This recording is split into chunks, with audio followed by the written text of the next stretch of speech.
The repo market forces it. The Chinese might be orchestrating it, pulling levers, ordering actions, making phone calls, throwing their weight around. Their greater plan could be to cause the US government debt default and to force a regime change.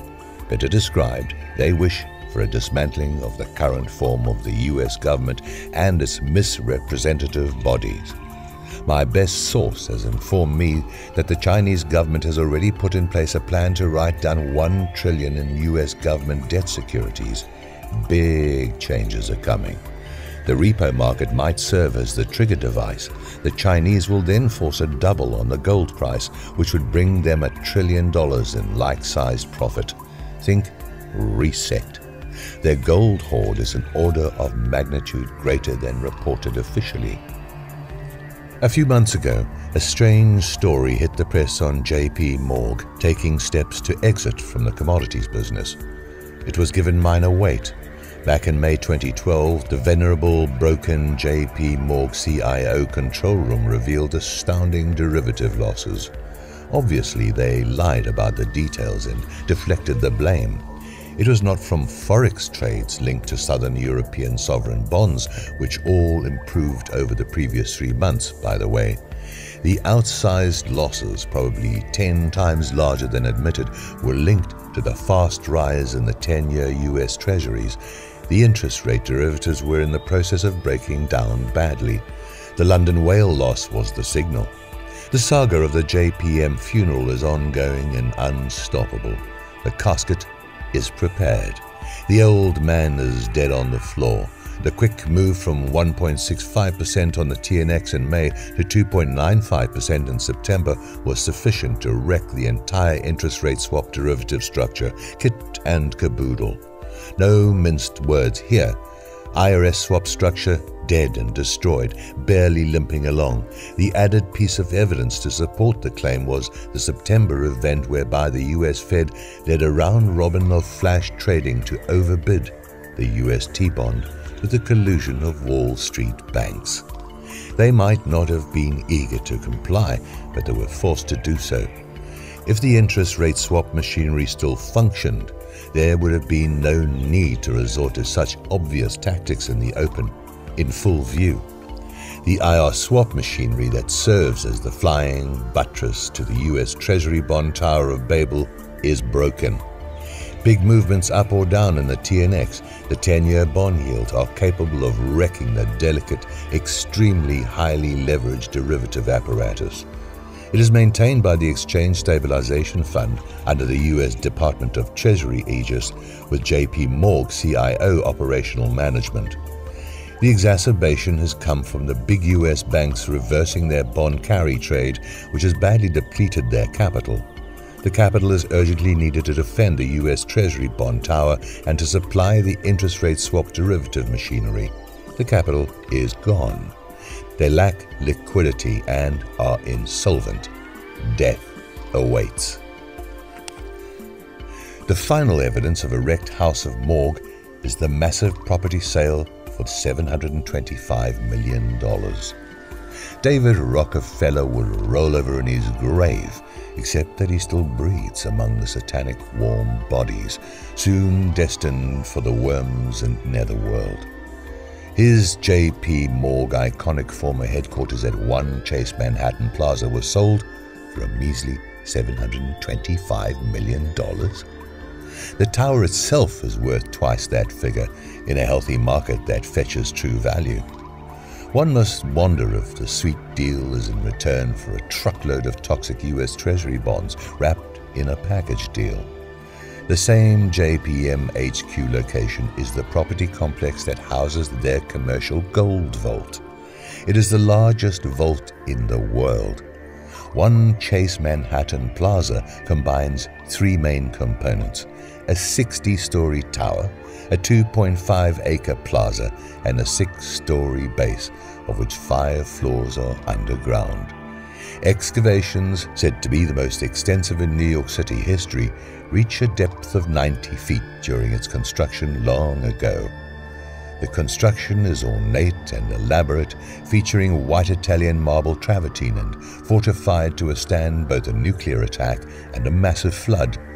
The L-shaped plaza levels the sloping site and conceals 6 floors of operations, which includes an auditorium and the bank vault. The motives for sale to a Chinese property conglomerate remain shrouded in mystery. China just acquired the building that houses the world's largest gold vault. Contrast that with the frenetic Chinese gold imports in the last several months from Hong Kong, totaling 2,000 metric tons in the past 2 years. Conclude, possibly, that China has decided it will no longer settle for domestically held gold and has begun to expand its global vault facilities, kind of like golden colonies or outposts, better yet, arsenals and armories. The acquisition is an important step in the grand paradigm shift of power moving from west to east. To put it in military terms, the Chinese just established a beachhead in South Manhattan. It is more than just a beachhead. They took control of the US Fed Operation HQ. Game over.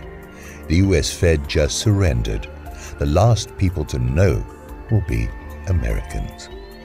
Word will filter through Wall Street. Watch the Wall Street investment banks soon announce the news of Chinese government debt being sold on US soil, just like in London.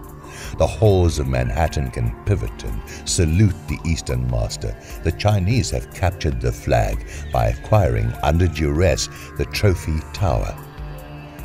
May John Pierpont Morgan roll over in his 2-timing grave, also an efficient agent for the Bank of England in the recapture of the US colony a century ago. Ever since the late 2008 events of financial firm collapse, the big banks lashed themselves together, not just the New York banks, but the London banks and even the Western European banks like big German, Dutch and French banks. If any one big Western bank fails, they will all suffer a failure event. There is security in numbers, which lashing does accomplish. The term comes from old ships at sea, which prevented sailors from being thrust overboard during stormy seas. They would tie themselves together with other sailors around the waist and then tie the ropes to the ship's masts. In today's financial stormy seas, the big banks are being rocked by insolvency and rocked by impaired sovereign bonds and rocked by interest rate derivative losses and rocked by reverse carry trade losses and rocked by legal challenges with court settlements and rocked by departure of wise client funds and rocked by damaged prestige. Their insolvency owes to profound losses in their portfolios of bonds and loans. Their illiquidity owes to sudden massive derivative losses. They are also being forced to comply with harsh Basel III rules on maintaining sufficient capital. Again, insolvency plus liquidity equals bankruptcy and failure. Finally, the big US banks are insolvent and suddenly illiquid. Thus, the J.P. Morgan prize property sale to raise cash and to wipe away bad paper. The big US banks have begun to announce capital controls. It started with the J.P. Morgan client accounts, limiting their withdrawals and limiting wire transfer activity. The practice has recently spread to other big banks. Following in the JPM lead, shadow banking has come to the fore to show its ugly head. Clearly, such a capital control policy would not be necessary if the big banks had sufficient capital and sufficient liquidity. They have neither. All the signals point to the same conclusion. The system is breaking down. The towers are falling. The papier-mâché structures have withered. The derivative machinery has been jammed. The confidence in the paper-based system has vaporized. Nobody can foretell when the new system will arrive, but its description can be offered in rough terms. It will be from a global currency reset, with a vast redemption of US treasuries, a lost US dollar global currency reserve, and discredited sovereign bond backbone for all major currencies. It will feature a gold trade standard, with trade settled on a net basis with gold bullion, supported by gold intermediary bankers. It will rely on gold trade notes that serve as letters of credit. It will see a massive gold trade central bank whose embryonic form is noted in the BRICS Bank. Expect the bank to function as a processing plant at a later date to convert UST bonds into gold bullion. The same bank will process UK gilts, Euro bonds and Jap Gov bonds into gold bullion. The decentralized system will be trade-based, not bank-based. Trade rules will dictate banking rules to displace the Anglo-banker hegemony. The New York and London offices, even the Swiss offices, will attempt to continue their sabotage, but they can only win delays. See the tactics exerted upon the G20 meetings.